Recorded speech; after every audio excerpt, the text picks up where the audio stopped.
Welcome back sa aking YouTube channel, Unique GDM. Ito ay mga kahulugan ng panaginip at kahulugan. Ang panaginip. Ang panaginip ay isang proseso ng ating kaisipan. Bahagi ito ng ating buhay. Lahat ng tao ay maaaring mananaginip. Nanaginip tayo habang tayo ay nabubuhay. Kahit ang mga sanggol na nasa sinapupunan ng kanilang mga ina ay nanaginip rin. Ang panaginip ay isang pangyayaring nagaganap sa mundo ng kaisipan habang ang ating pisikal na katawan ay nagpapahinga. Ang proseso ng panaginip ay daan sa isang inner world, isang mundo na kakaiba sa mundong ating ginagalawan.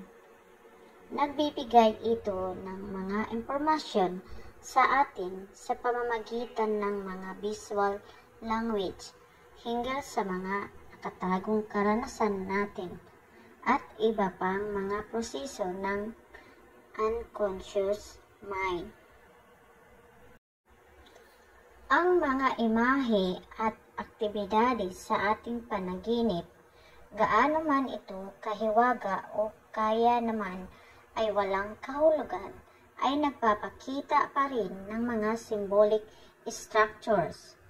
Kumakatawan ito sa mga bagay, damdamin, pangyayari, sitwasyon, kondisyon at iba pang aspeto ng buhay ng tao.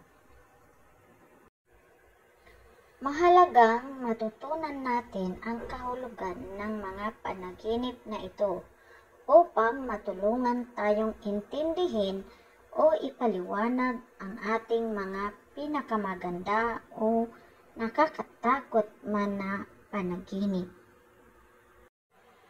Kung meron po kayong mga katanungan, pwede po kayong mag-comment sa baba. Sasagutin ko po yung mga tanong nyo. Salamat po sa inyong walang sawang panonood at sumusuporta sa aking video. Huwag pong kalimutang mag-like at mag-subscribe at i-share na din po. Salamat po!